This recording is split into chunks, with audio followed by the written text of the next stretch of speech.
Bonjour à tous, aujourd'hui je vais faire court, j'ai déménagé, j'ai pas trop eu le temps de faire de vidéos en ce moment. J'ai déménagé où? J'ai déménagé à Nice, et donc depuis une semaine j'ai autre chose à faire que des vidéos. Et donc aujourd'hui on se trouve pour le test de l'iPad Pro 10.5, on me l'a beaucoup demandé et il arrive, c'est aujourd'hui, c'est parti.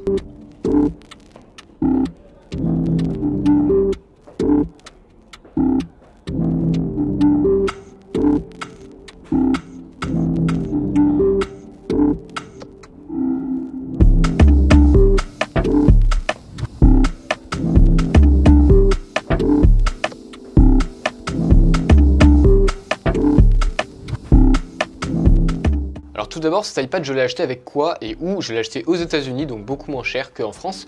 Mais surtout, je l'ai acheté avec l'Apple Pencil parce que je pense que c'est un accessoire indispensable avec l'iPad Pro si tu veux travailler dessus. Ainsi que la housse en cuir, donc celle-ci. Voilà, elle est vraiment pas mal du tout, très complète. Elle permet d'avoir l'Apple Pencil plus l'iPad dedans, et c'est la seule qui le permet, je crois. Après, elle est quand même très chère, mais elle était moins chère aux États-Unis, du coup, c'est déjà mieux. Donc cet iPad Pro, j'utilise pour quoi faire? Premièrement pour les cours, j'utilise pour écrire, pour faire les exercices, etc. Avec mon Apple Pencil, je marque sur l'application Notability, qui est une excellente application que je recommande énormément si tu as ton iPad Pro et un Apple Pencil. Ensuite, je l'utilise pour quoi? Pour écrire mes vidéos, de la même manière que je fais pour mes exercices en cours sur l'application Notability. Mais j'utilise aussi pour mettre en ligne mon podcast, le tourner, le monter, faire de A à Z mon podcast, je peux le faire entièrement avec mon iPad. Donc le montage, l'upload, etc., etc. Voilà, donc c'est très pratique. Ensuite, je l'utilise aussi pour faire de la retouche photo, du montage photo avec Pixelmator. Pas Affinity Photo, j'ai pas pu encore l'acheter parce que c'est un peu cher et j'ai pas envie de dépenser 21 € dans Affinity Photo. Peut-être plus tard. Et ensuite, je pourrais l'utiliser pour mon montage vidéo avec l'application LumaFusion, mais je n'ai pas encore pu dépenser 21 € et surtout j'ai mon Mac qui va très bien. Donc quand j'aurai plus mon Mac un jour, je pourrai utiliser LumaFusion pour monter avec mon iPad Pro. Dans ce test, je n'ai pas parlé des caractéristiques de l'iPad en eux-mêmes, mais plutôt de ce qu'ils rendent. Donc par exemple, la batterie tient très bien, je ne suis jamais tombé à 0%. Donc ça c'est un très bon point, la batterie est très bonne, environ 10 heures selon Apple. Donc 10 heures c'est complètement suffisant. Ensuite, l'écran 120 Hz, c'est ce qui fait la différence avec l'ancien iPad. Ça change votre vie. C'est extrêmement agréable. C'est une fluidité sans pareil, c'est vraiment extrêmement agréable. Je n'ai jamais vu un écran aussi fluide sur iPad.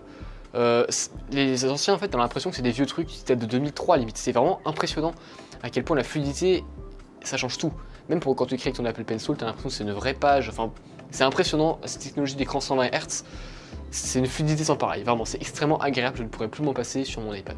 Et par exemple, quand je reprends mon iPhone 7, j'ai l'impression qu'il est extrêmement lent et que l'écran est une année en dessous en fait. Ensuite, sinon le design ne change pas beaucoup, mis à part qu'il a des bords beaucoup plus réduits, ce qui permet de faire devenir dans à peu près la même taille du 10.5 pouces au lieu du 9.7. Donc c'est toujours agréable, on a moins de bords, c'est toujours agréable à prendre. Côté enceinte, le son est excellent. Il y a 4 haut-parleurs, donc ça permet de faire un son relativement puissant.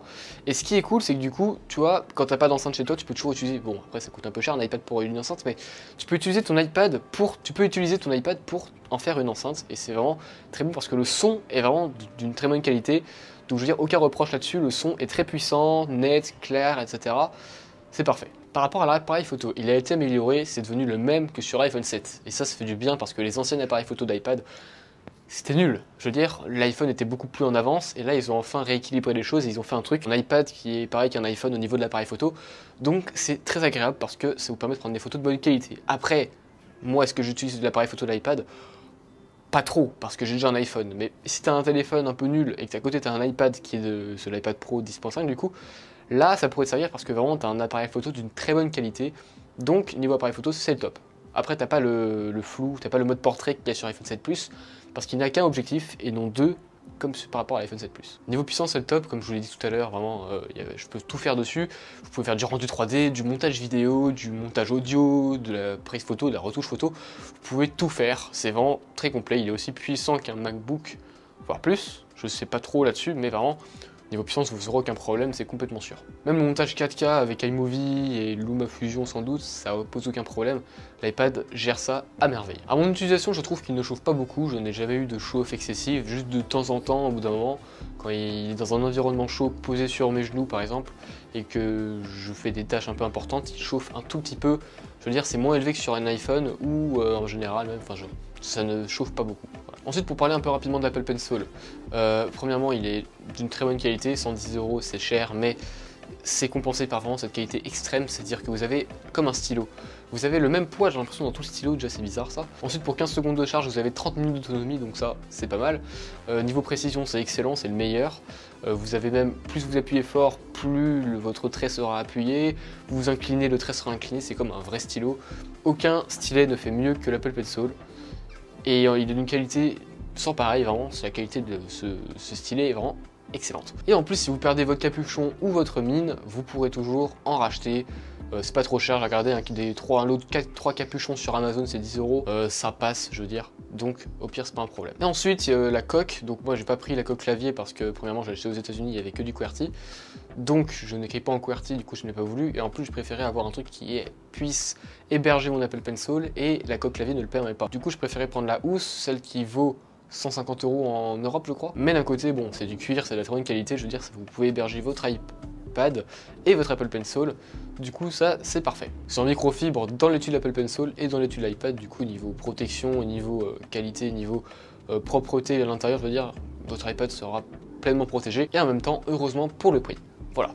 Sinon, c'est tout ce que j'avais à dire pour ce test de l'iPad Pro, mon ressenti, etc. Et du coup, je vous souhaite une bonne journée, une bonne soirée, etc. Et à bientôt dans une prochaine vidéo ou dans un prochain podcast. Voilà, salut!